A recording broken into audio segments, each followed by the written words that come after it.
Sir, കൃഷിക്കും അനുബന്ധ മേഖലയ്ക്കുമായി ആകെ പദ്ധതി അടങ്കൽ തുകയായി 1534.98 കോടി രൂപ വകയിരുത്തുന്നു. റബ്ബറിന്റെ വിലയിടിവിൽ നിന്നും റബ്ബർ കർഷകരെ സഹായിക്കാനായി ആരംഭിച്ചിട്ടുള്ള റബ്ബർ പ്രൊഡക്ഷൻ ഇൻസെന്റീവ് സ്കീം പ്രകാരം നിശ്ചയിച്ചിട്ടുള്ള റബ്ബറിന്റെ നിലവിലെ താങ്ങുവില 200 രൂപയിൽ നിന്നും 250 രൂപയായി വർദ്ധിപ്പിക്കും. ഫ്രൂട്ട് ഫാമുകൾ പ്രോത്സാഹിപ്പിക്കുന്നതിൽ നടപടികൾ സ്വീകരിക്കും. ഫലവർഗ്ഗങ്ങളും പുഷ്പവും ഉൽപ്പാദിപ്പിക്കുന്നവർക്ക് പ്രോത്സാഹനം നൽകും. കാർഷിക കടാശ്വാസ കമ്മീഷന്റെ പ്രവർത്തനം കാര്യക്ഷമമാകാനും കമ്മീഷൻ അവാർഡ് പ്രഖ്യാപിച്ച കർഷകരുടെ പ്രമാണങ്ങൾ തിരിച്ചു നൽകാനും നടപടികൾ സ്വീകരിക്കും. നെല്ലിന്റെ സംഭരണം കാര്യക്ഷമമാക്കും. സംഭരണ വില കർഷകർക്ക് കൃത്യമായി ലഭിക്കുന്നതിന് നടപടി സ്വീകരിക്കും. നാളികേരത്തിന് പുതിയ സംഭരണ കേന്ദ്രങ്ങൾ ആരംഭിക്കും. സർ, കൃഷി സഖി വനിതാ കർഷക വികസന പരിപാടി എന്നുള്ള പുതിയ പദ്ധതി കാർഷിക മേഖലയിൽ വനിതകളുടെ ശക്തമായ സാന്നിധ്യം ഉറപ്പുവരുത്തുന്നതിന് തുടങ്ങും. കാർഷിക വിളകളുടെ ഉൽപ്പാദനം വർദ്ധിപ്പിക്കുന്നതിന് ആധുനികമായ സങ്കേതങ്ങൾ ഉപയോഗിക്കും. സംസ്ഥാനത്ത് ഫാം ടൂറിസം പ്രോത്സാഹിപ്പിക്കും. കാർഷിക ഉൽപ്പന്നങ്ങൾക്ക് ന്യായവില ലഭ്യമാക്കുവാൻ നടപടി സ്വീകരിക്കും. യുവാക്കളെ കൃഷിയിലേക്ക് ആകർഷിക്കാൻ പദ്ധതി തയ്യാറാക്കും. സർ, മൃഗസംരക്ഷണത്തിന് ആ മേഖലയ്ക്ക് 258.88 കോടി രൂപ വകയിരുത്തുന്നു.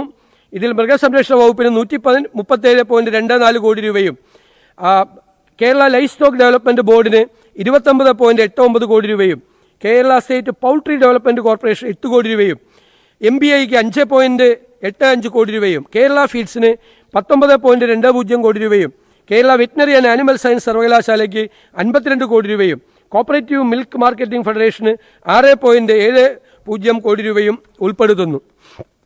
സർ, ദാരിദ്ര്യ നിർമ്മാർജ്ജനം, വനിതാ ശാക്തീകരണം, വിധവകളുടെയും അശരണരുടെയും സാമ്പത്തിക സുരക്ഷ എന്നിവ ലക്ഷ്യമാക്കി കെപ്കോ ആശ്രയ പദ്ധതി, സ്കൂൾ കുട്ടികൾക്കായി സ്കൂൾ പൗൾട്രി ക്ലബ്ബ്, കേജുകളിലെ കോഴി വളർത്തൽ, അതുപോലെ കന്നുകാലികളുടെ ഉൽപ്പാദനക്ഷമതയും മെച്ചപ്പെടുത്തുന്നതിന് ഹൈഫർ റിയറിംഗ് സെന്ററുകൾ എന്നിവ ഈ പദ്ധതിയുടെ ഭാഗമായി നടപ്പാക്കും.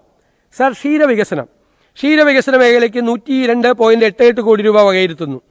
ഇതിൽ ഗ്രാമീണ ക്ഷീര വിപുലീകരണത്തിനും കാർഷിക ഉപദേശക സേവനങ്ങൾക്ക് 9 കോടി രൂപയും ക്ഷീര സഹകരണ സംഘങ്ങൾക്കുള്ള സഹായമായ 21 കോടി രൂപയും പാലിൻ്റെയും പാലുൽപ്പന്നങ്ങളുടെയും ഗുണനിലവാരം ഉറപ്പുവരുത്തുന്നുള്ള ലാബറട്ടറികളുടെ പ്രവർത്തനങ്ങൾ ശക്തിപ്പെടുത്തുന്നതിൽ 7 കോടി രൂപയും വാണിജ്യ ക്ഷീരവികസന പ്രവർത്തനങ്ങളും മിൽക്ക് ഷെഡ് വികസന പ്രവർത്തനങ്ങളും ശക്തിപ്പെടുത്തുന്നതിനുള്ള 36.37 കോടി രൂപയും കാലിത്തീറ്റ സബ്സിഡി നൽകുന്നതിൽ 7 കോടി രൂപയും തീറ്റപ്പുല്ലുകളുടെ ഉൽപ്പാദനവും സംരക്ഷണത്തിനുള്ള 8.5 കോടി രൂപയും ഉൾപ്പെടുന്നു.